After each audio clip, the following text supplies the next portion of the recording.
The rain fell in needles on the old Cal del Pez, slicing through the sodium streetlights and pooling along the crumbling curb. My soaked shoes slapped against the pavement, each step louder than the ringing in my ears. Under my arm, my latest painting, a riot of vermilion and indigo, bounced beneath its thin sheet of plastic, protected more by faith than by method. The city blurred behind the storm, and so did the crisp white note crumpled in my fist, its few words imprinted on my mind. Your work does not fit our collection, good luck. I kept walking. The Museo de Art Moderno's great stone facade faded behind me, the scene of a public, elegant rejection. Inside, I'd stood too stiff and too eager as the curator, all slim glasses and black clothing, made a show of discussing brush technique with a man whose paintings all looked like moody clouds. People sipped wine, ignoring me. When she'd finally addressed me, her words were gentle, practiced, like a nurse coaxing a child to swallow medicine that wouldn't cure anything at all. My knuckles whitened around the painting. The alley behind my apartment was flooded. I squelched through, passing the metal bins where the neighbors dropped their empty bottles and the stubs of cigarettes. From the third-floor window, my little sister Andrea pressed her face to the glass, a rectangle of orange light blinking in her hand. Her phone already typing, no doubt. I unlocked the door. Mama sat in the kitchen, rolling out dough framed by the faded calendar of saints and the smell of warm olive oil. She glanced up at the clock, never at me directly. I shuffled my canvas behind me. They said no, she asked. No sympathy, just a fact, I shrugged. People don't pay bills with dreams, Hijo. She sighed, smoothing dough into a perfect circle. On the table, my younger brother Louis glanced up from his homework. Why not try architecture like Tio Pedro? He draws too, and he actually has a job. He said it without malice, only a kind of weary practicality. Andrea entered, phone aloft, ready to capture the disappointment. You missed a call from Papa. He says he can get you into the courier company if you want. Painters don't last. Look at Abuela's stories. Papa phoned in later, his voice loud from a bar in Vallecas. The world doesn't need another starving artist, me. I hung up before the sadness in his voice could leach into me. I lay awake, paint-stained fingers splayed on the faint glow of my phone screen, messages mostly from my cousins poking affectionate fun. How was the big art show, Picasso? Old classmates asking if I'd given up yet. I typed nothing back but kept glancing at the rectangle of rain on my window glistening orange-pink beneath the street lamp. No one in Malasaña believed painting meant work, not the kind of work that bought new shoes or kept the landlord away from your door. Most men I knew measured work in aching knuckles and the slow accumulation of things, a better TV, running water, ham for holidays. All I had was a cheap set of acrylics, a collection of half-finished canvases stacked against the apartment's damp walls, and a deep, gnawing certainty in my chest that wouldn't let me rest. I kept painting because not painting made life unbearably flat, like watching the city through a dirty window forever. The next morning, I laid out my paints while Mama slammed pots in the kitchen, muttering about useless sons.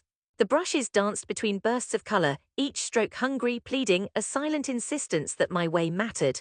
For months, I moved through Madrid as a ghost, working odd jobs, arguing with Mama about grocery money, painting at night in my narrow room under an unsteady bulb. At family gatherings, the aunts tutted and the uncles barked, always with the same refrain, nice hobby, but where's the future? Andrea laughed, flipping her phone to show everyone clips of my paint-flecked hands, my tired face.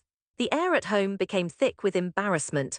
Mama started locking up the kitchen, leaving sandwiches for me instead of joining me to eat. It was shame, not cruelty, her hope for me dying too slow for comfort. Still, I painted. Some nights returning from shifts at the bakery, I'd cut through Gran Via and stare at the neon spill lighting the sidewalk, the faces weaving in and out of the rain. I needed to show this, the relentless hope of color in gloom. Once I pulled one of my largest paintings, a nighttime Madrid swollen with unnatural electric light, out through the window of my room. I left it propped up on the plaza steps at dawn, with only my initials carved into the bottom corner. A day later, I found it gone. For a moment, I allowed myself to imagine someone had loved it enough to take it home. More likely, Andrea joked, the city workers had tossed it. 4 years passed, the city changed, the smells stayed the same. I painted smaller, cheaper, on scraps, on wood, old mail. I sent digital images to galleries abroad, scoured lists of contests from art schools I could never afford. Occasionally, I sold a painting to a foreign tourist passing through, enough to keep going but not enough to comfort my family. One night, after working a temp job painting sets for a theatre in Chuka, a man drifted into the workshop. He paused before a rough sketch of the city I'd hung near the dressing rooms just to cover up a molded spot on the plaster. He peered, asked questions. We spoke, his Spanish tinged with a clipped French accent. He left me his card. Olivier Marchand, curator Palais des Beaux-Arts, Paris. A week later he called.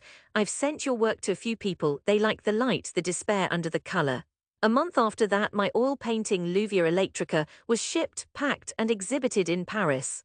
2 weeks after, a collector bought it for €2,000, a sum that made my hands shake. Olivier pressed for more. I pulled in the city's twilight, the rough textures of crumbling walls, the unyielding shadow and color of home. My hands hurt, I slept less, I painted as if something in me was running out of time. Olivier's email became a lifeline. Your palette is distinct. Critics are responding. Berlin wants a piece. One painting became two, then a commissioned series for a museum in Rotterdam. I learned to invoice, to sign contracts, to Skype in halting English as Mama sat in the next room, silent, listening. Sometimes she still muttered, but less. Sometimes her eyes lingered on the stack of envelopes from abroad, heavy with strange stamps. Andrea, seeing my name printed in a Dutch catalogue, snapped a photo and posted it online. My brother's weird paintings are in museums now, lol. The post gathered comments, curious, then impressed, then jealous. Still, Madrid remained distant. My city only whispered about local artists when they had money or exhibitions at the Prado, a place as distant from me as the moon. But in Paris, Rotterdam, Berlin, my canvases hung on clean white walls, spotlit, inscrutable, and loved. Then, after 5 years, came the letter from Madrid's Reina Sofia Museum. A curator invited me to exhibit as part of a new show, Voces Nuevas en la Pintura Urbana. I read the words 3 times to believe them. Will you do it? Olivier's message blinked on my screen. Yes, it was all I could type. The risk, the memory of rejection, none of it mattered before that heat in my chest. I flew home richer in money but more in something solid, confidence. I checked into a hotel near Seoul, the first time in years I'd had a room to myself, not cluttered by the smells of home and guilt. Reina Sofia's white hallways were loud with color and crowds. I stood in front of my paintings, 4 huge canvases, each one a fevered love letter to Madrid's nights, the rain still imprinted in the brushwork. My name in black letters, MANUELFERNANDEZ, Madrid. The opening night glowed with camera flashes and murmurs. My old neighborhood, having caught wind from Andrea's relentless posts, arrived in packs. Mama in a borrowed dress, Louis in a fresh shirt, Andrea in her loudest jacket, cousins and neighbors all crowding through the doors. Louis stopped by the largest painting, Cal del Pez After Rain, and stared, his mouth open.